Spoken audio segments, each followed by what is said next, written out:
సాంప్రదాయము చాలా దుష్ట సాంప్రదాయం అధ్యక్ష. దయచేసి అపార్థం చేసుకోవద్దాము. ఈ దుష్టమనే పదాన్ని వాడానండి. ఇంతమంది మార్షల్ పెట్టి ఈ రకంగా ఈ సభను అడుగుదాం అనుకోవడం ఇది ఎప్పుడు కూడా చూడలేదు అధ్యక్ష. ఇటువంటి కార్యక్రమాన్ని ఎందుకు భయపడుతుంది ప్రభుత్వం అర్థం అవుతుంది అధ్యక్ష. ఇది మాత్రం దయచేసి దీన్ని అంగీకరించేది లేదు అధ్యక్ష. దీన్ని అంగీకరించేది లేదు. తమరు మాత్రం ఈ మార్షల్ మాత్రం తొలగించాలి. మేమేమైనా దయచేసి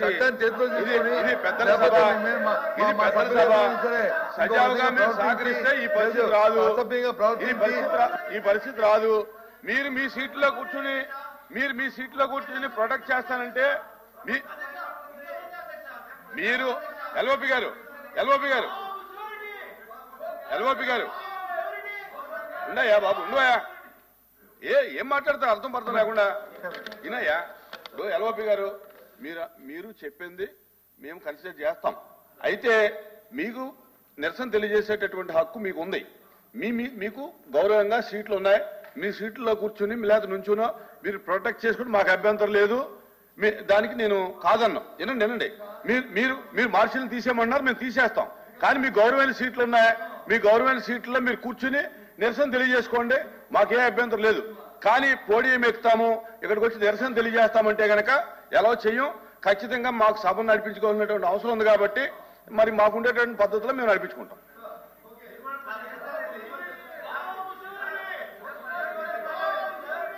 ఈ ప్రభుత్వం ఈ దుష్ట చర్యలు నడిపిద్దాం ప్రభుత్వం అంటే చూద్దాం అధ్యక్ష. ప్రజలు తెలుస్తారు.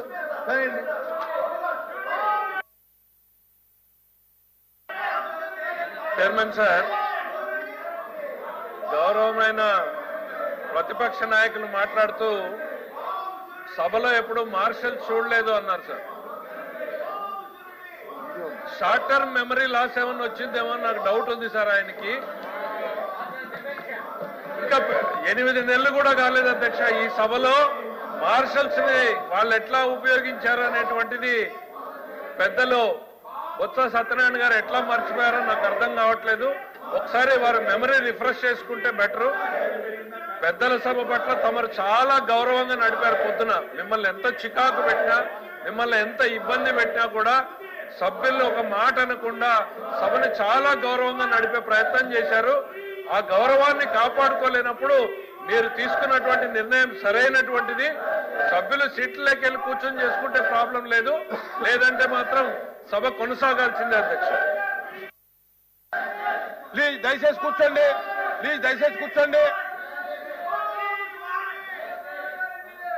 ఎల్ఓపి గారు ఫైనాన్స్ మినిస్టర్ గారు మాట్లాడుతున్నారు ఏంటి పెద్దల సభను చేద్దామని.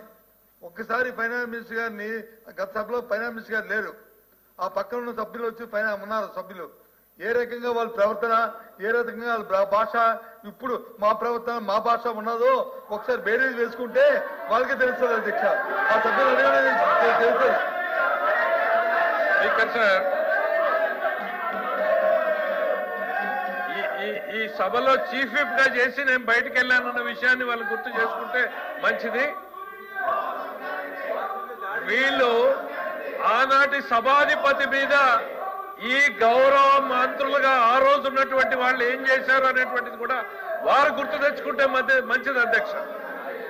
ఆ రోజు ఉన్నటువంటి చైర్మన్, ప్రధానంగా ఎల్ఓపి గారు ఆ రోజున్న చైర్మన్ మీద ఏ రకమైన భాషని ఉపయోగించారు, ఆయన ఇప్పటికైనా దాని మీద పశ్చాత్తాపాన్ని ఈ సభలో ప్రకటిస్తారా లేదా? క్వశ్చన్ నెంబర్ 13770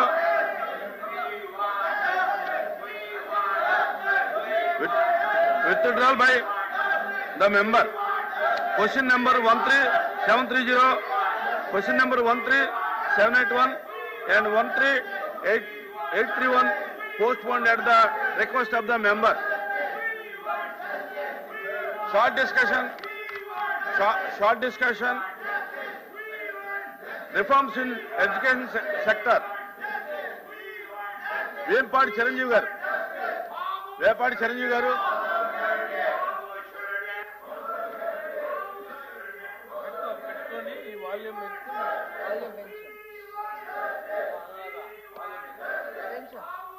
అధ్యక్ష,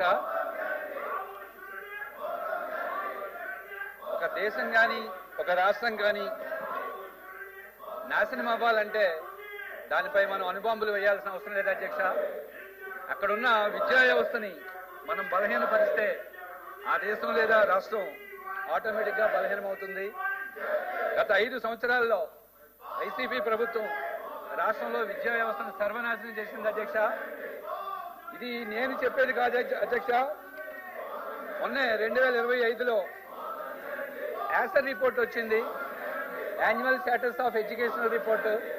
దీన్ని ప్రతి సంవత్సరం కూడా ప్రథమ అనే ఒక స్వచ్ఛంద సంస్థ దేశవ్యాప్తంగా అన్ని రాష్ట్రాలకు కూడా నిర్వహిస్తుంది అధ్యక్ష. యాసర్ రిపోర్ట్ లోని గణాంకాలు ఒక్కసారి మనం పరిశీలిస్తే ఆంధ్రప్రదేశ్ రాష్ట్రంలో విద్యా వ్యవస్థ ఎంత నాశనం అయిపోయిందనే విషయం మనకు తెలుస్తుంది అధ్యక్ష. 2018 సంవత్సరంలో ఒక 8వ తరగతి చదువుకునే పిల్లవాడు 2వ తరగతి చదువుకునే పుస్తకాల్ని 78% మంది చదవగలిగితే 2024 నాటికి, అంటే గత 5 సంవత్సరాల వైసీపీ ప్రభుత్వం యొక్క విద్యా వ్యవస్థను నాశనం చేయడం వల్ల కేవలం 56% పడిపోయింది. అంటే గత వైసీపీ ప్రభుత్వం విద్యా వ్యవస్థని ఎట్లా నాశనం చేసింది